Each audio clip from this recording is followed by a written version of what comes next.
नमस्कार। आज की योग चर्चा में आपका स्वागत है। आज हम योग दर्शन के विषय में कुछ चर्चा करेंगे। ये तो दर्शन कई लोगों को बड़ा कठिन लगता है, पर मुझे ऐसा लगता है कि यदि हम अपने व्यावहारिक जीवन से दर्शन को जोड़ लें तो हमारे लिए ये थोड़ा आसान हो जाएगा इसको समझना। तो यदि हम विचार करें कि समस्त प्राणी, चाहे वो मनुष्य है या कोई भी जीव जंतु है, उन सब में एक लालसा सामान्य रूप से पाई जाती है। एक कॉमन सी प्रवृत्ति होती है सबकी कि सभी सुख के लिए बहुत इच्छुक रहते हैं। हर प्राणी ये चाहता है कि उसे सुख ही सुख मिले, और यदि कोई दुख उसके जीवन में आता भी है तो वो बहुत जल्द ही उसको दूर करना चाहता है, उससे पीछा छुड़ाना चाहता है। तो कभी विचार करके देखिए कि ऐसा क्यों होता है, जबकि सुख और दुख दोनों ही जीवन के दो पहलू हैं। तो हम सुख ही क्यों चाहते हैं? तो अगर हम दार्शनिक की दृष्टि से अगर इस विषय पर सोचें तो हम ये पाएंगे कि हमारे अंदर एक आत्म तत्व है, आत्मा है। एक हमारा शरीर है और एक आत्मा। तो जो ये आत्मा है वो उस परमानंद स्वरूप ईश्वर का ही एक अंश है। और ईश्वर क्योंकि वो आनंद का भंडार है, आनंद से परिपूर्ण है, और उसका ही एक अंश हमारे अंदर है, तो निश्चित ही यह अंश भी आनंद से परिपूर्ण होना चाहिए।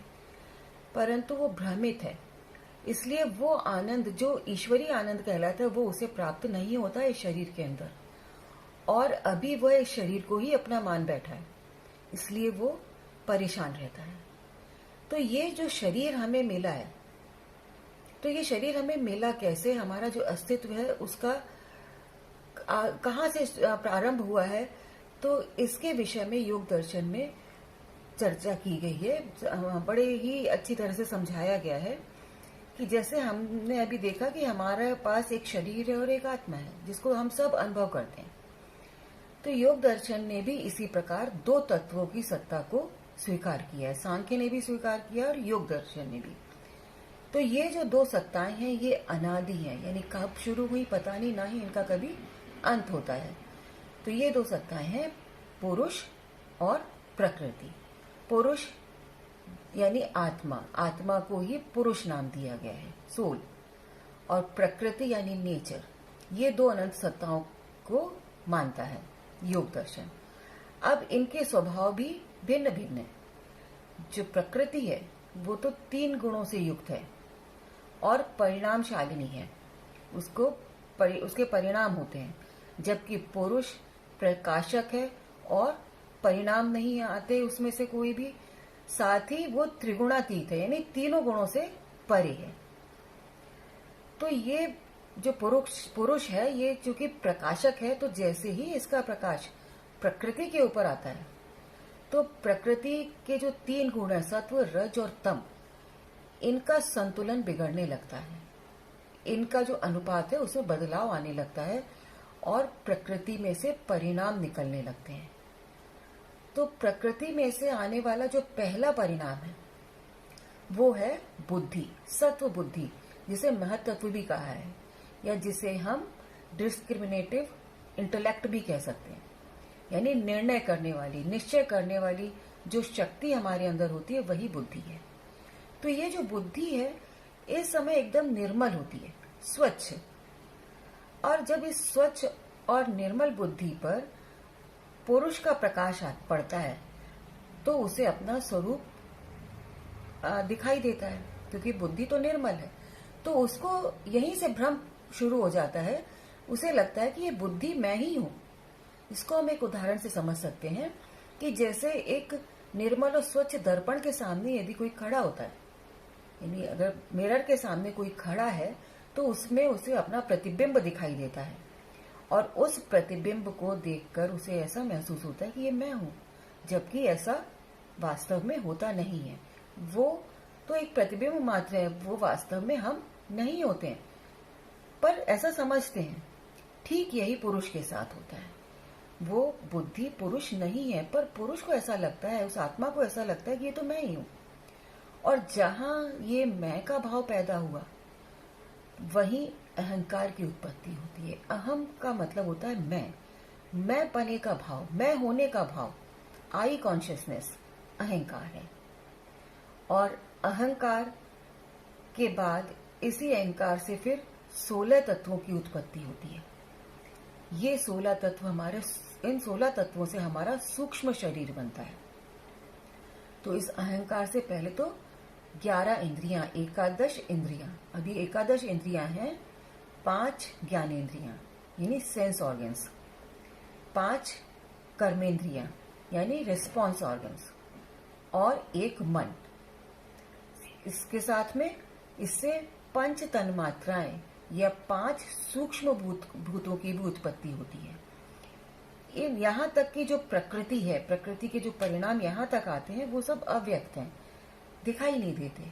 अब जो ये 5 सूक्ष्म भूत हैं, इनमें से 5 महाभूतों की उत्पत्ति होती है, जिन्हें हम पंच तत्व भी कहते हैं, जिनसे कि हमारा ये शरीर बना है।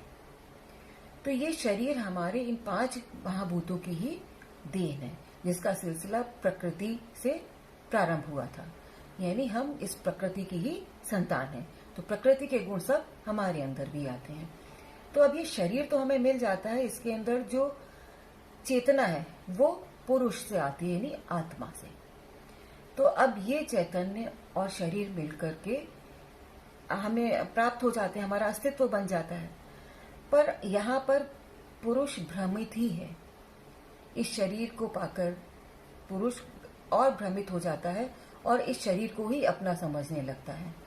हम शरीर नहीं है, हम आत्मा है, पर हम इस शरीर के साथ ऐसा व्यवहार करते हैं जैसे यही हमारा वास्तविक स्वरूप है। यही गलती पुरुष भी करता है, वो इस शरीर को ही अपना समझता है और इसमें सुख की आकांक्षा करता है। अब ये शरीर तो हमें मिल गया, पर पुरुष तो भ्रमित ही है। इसके भ्रम को दूर कैसे करें? इस भ्रम को दूर करने में प्रकृति ही हमारी सहायक होती है, क्योंकि प्रकृति के कारण ही पुरुष भ्रमित हुआ है। तो ये प्रकृति का कर्तव्य बनता है कि वो उसको इस भ्रम से दूर करे और उसे उसके अंतिम लक्ष्य मोक्ष तक पहुंचाए। प्रत्येक जीव का अंतिम लक्ष्य मोक्ष ही है, जिसे योग दर्शन ने कैवल्य कहा है। यानी हम कितने भी जन्म ले लें, इस शरीर को पाकर तो हम अनेकानेक जन्म लेते हैं, फिर मृत्यु को प्राप्त होते हैं, फिर जन्म लेते हैं, पुनरअपि जन्मम पुनरअपि मरणम। पर ये सिलसिला, ये क्रम समाप्त नहीं होगा जब तक कि हमें मोक्ष न मिल जाए। तो इस मोक्ष को प्राप्त करवाने में प्रकृति हमारी सहायक होती है। यदि हम एक छोटे से उदाहरण से इसे समझें तो हमें और स्पष्ट हो जाएगा कि मान लीजिए हमारा मूल स्थान एक पहाड़ी की चोटी पर है और वहां से हमने नीचे उतरना प्रारंभ किया। हमें एक पगडंडी मिली, उसके सहारे हम नीचे आते जा रहे हैं।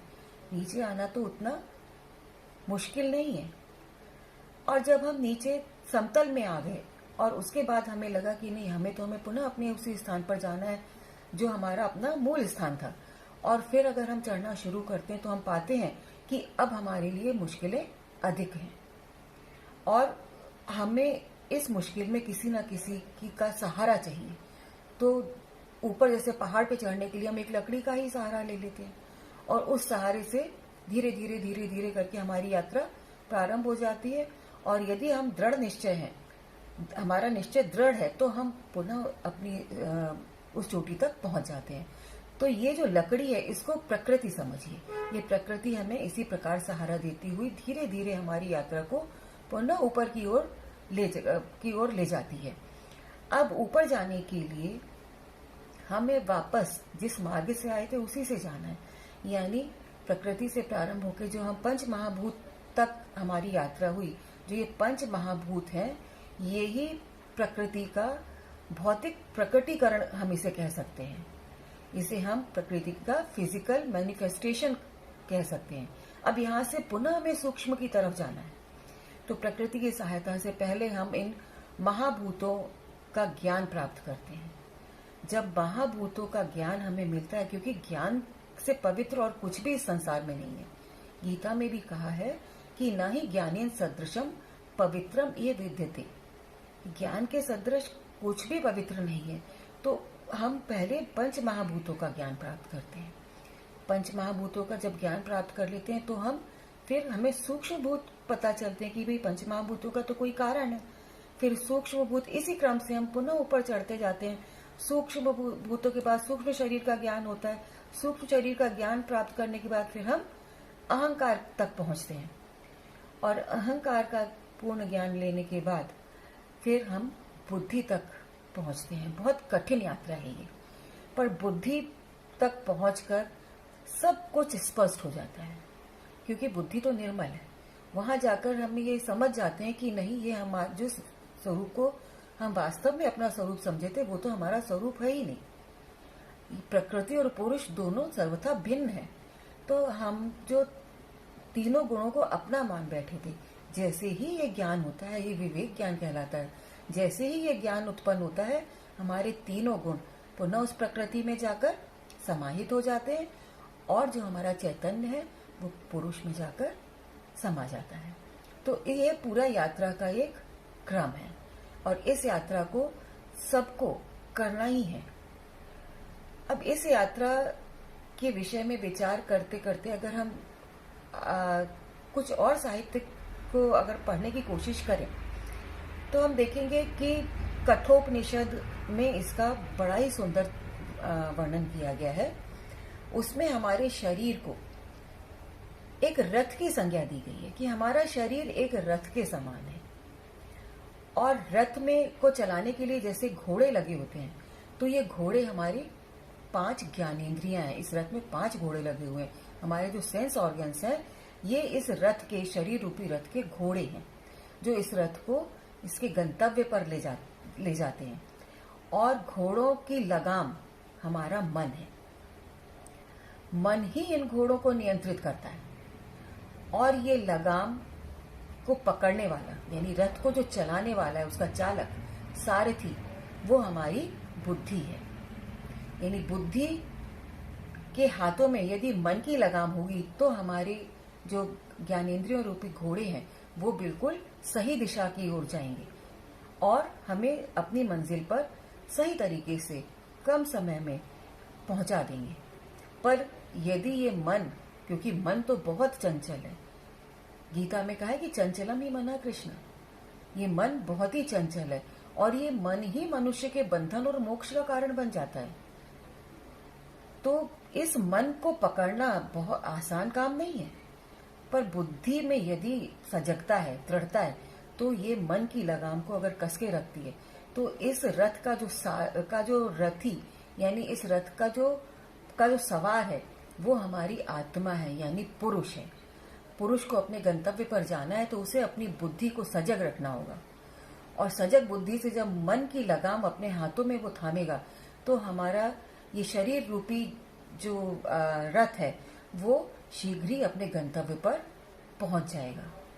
तो यदि हम अपनी बुद्धि को सजग रखें, क्योंकि मन की चंचलता तो इतनी अधिक है कि अगर हम अपने व्यवहारिक जीवन से भी एक उदाहरण से इसको समझ सकते हैं कि यदि हम कहीं भी जाते हैं, मान लीजिए कि हम अगर बाजार गए और वहां पे बहुत सारी खाने पीने की चीजें हमें दिखाई पड़ती हैं, स्वाभाविक है कि उनके तरफ आकर्षण होता है सबका।